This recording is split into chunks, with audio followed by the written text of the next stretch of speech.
같은 대출인데도 어떤 사람은 이자를 300만 원이나 덜 냅니다. 차이는 딱 하나, 금리 인하 요구권을 제대로 썼느냐입니다. 은행은 절대 먼저 알려주지 않습니다. 하지만 기준만 충족되면 당신이 직접 금리 내려주세요라고 요청할 수 있는 법적 권리, 오늘 이걸 완전히 꿰뚫어 드립니다. 금리 인하 요구권이란? 많은 분들이 금리 인하 요구권을 혜택이라고 생각합니다. 아닙니다. 이건 은행이 만들어준 서비스가 아니라 법으로 보장된 정당한 권리입니다. 원리는 간단합니다. 대출자는 시간이 지나면서 신용 리스크가 달라지죠. 예를 들어 신용점수 상승, 연봉 상승, 직장 변경, 부채 감소, 담보 가치 상승, 즉 예전보다 당신이 덜 위험한 사람이 되었다면 은행은 그 위험 감소만큼 금리를 내려야 합니다. 이걸 요청하는 것이 바로 금리 인하 요구권입니다. 여기서 잠깐 상상해 보세요. 당신이 5천만 원을 연 6%로 빌렸다고 가정합니다. 그런데 신용점수가 올라서 금리가 1%만 떨어져도 이자 절감액이 얼마일까요? 5천만 원 곱하기 1%는 연 50만 원 절감 5년이면 250만 원.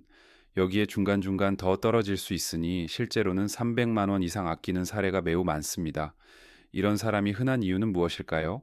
할 수 있는지 몰라서 은행에 요청하지 않기 때문입니다. 금리 인하가 가능한 5가지 핵심 조건. 시청자분들이 가장 많이 놓치는 부분이 바로 이겁니다. 금리 인하 요구권은 아무 때나 되는 게 아닙니다. 은행이 인정하는 변화가 필요해요. 대표적으로 인정되는 조건은 다음 5가지입니다. 1. 신용점수 상승 20에서 40점만 올라도 심사 대상 충분합니다. 2.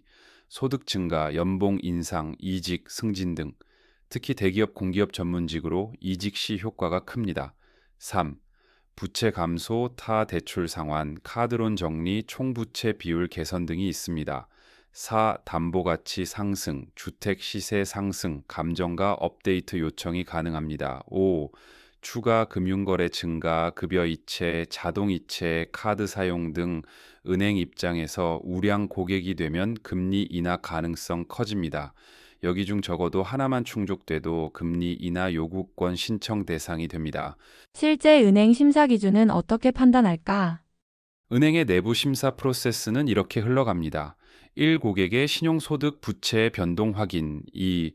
금융거래 관계 및 위험도 재분석. 3. 대출 리스크 점수 재산출. 4. 금리 인하 가능 여부 및 인하폭 결정. 중요한 건 은행은 본인이 말하지 않으면 절대 인하를 알아서 해주지 않는다는 겁니다. 그래서 신청이 필요합니다. 여기서 한번 스스로에게 질문해 보세요. 최근 1년 동안 연봉 올랐나요?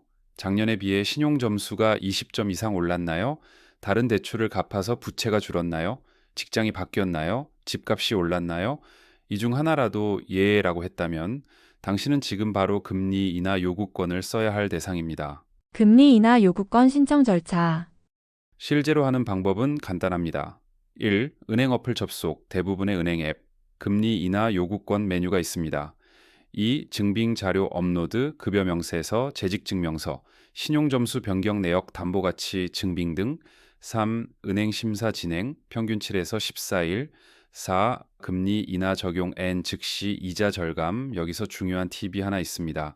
동시에 여러 증빙을 넣으면 승인 확률이 훨씬 높아집니다. 예를 들어 연봉 상승 플러스 신용점수 상승 플러스 부채 감소 3가지를 한꺼번에 제출하면 단일 사유보다 2에서 3배 유리합니다. 가장 많이 받는 질문 3가지. 1. 몇 퍼센트까지 내려주나요? 은행마다 다르지만 보통 0.2%에서 1.0% 구간이 일반적입니다. 2. 몇 번까지 신청할 수 있나요? 제한 없습니다. 조건만 충족하면 연일에서 2회 신청해도 문제 없습니다. 3. 신청했다가 금리 올라가는 일 없나요? 절대 없습니다. 인하 요구권은 낮추기 위한 절차이지 올라갈 가능성은 없습니다. 언제 신청해야 가장 유리할까요? 금리 인하 요구권은 신용이 좋아졌을 때 바로 신청하는 것이 핵심입니다. 대출 기간 전체를 놓고 보면 조금만 빨리 인하받아도 총 이자 절감폭은 훨씬 커집니다.